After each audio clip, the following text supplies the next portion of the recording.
Со дисциплина и со агресија, со максимален пристап. Треба да пристапиме на тој напред како што ќе следува напредот со Германија. Да бидеме толку многу фокусирани, затоа што ви гледате ден што се случува во фудбалот, значи секој може да победи, мора да сме поквалитетни, има почит за противникот, но поквалитетни сме од нив, тоа да не правиме мовет, но тоа треба да го покажеме на терен.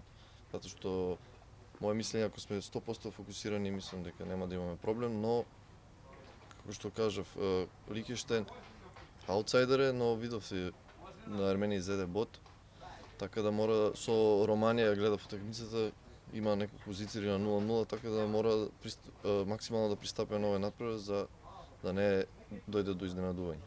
Да, се надевам.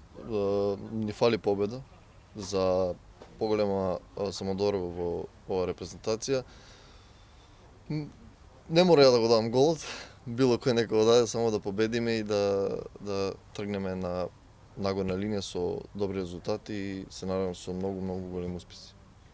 Секој селектор си има своји идеи. Ние го знаеме добро Благо Милевски, јас со него сум заработил 5 години.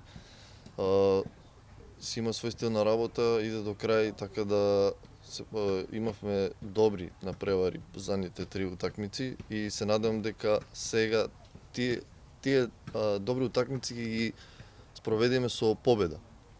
Така да моje мислење дека гледам како што сите сме фокусирани максимално, знаеме што не чека, знаеме веќе колку тежи овие две утакмици, затоа што со победа на Лихтенштейн и зашто да не и на Германија, веќе сме во големи шанси за светско првенство.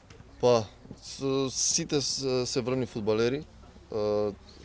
Му посакувам добре дојде на Ердоан Ракип, тој веќе долго време стандарден првотимец во Малме, кој игра исто така Лига шампиони, Адеми, Барди, Костадинов, Атанасов, Спировски, јас. Значи, ќе фали Барди многу.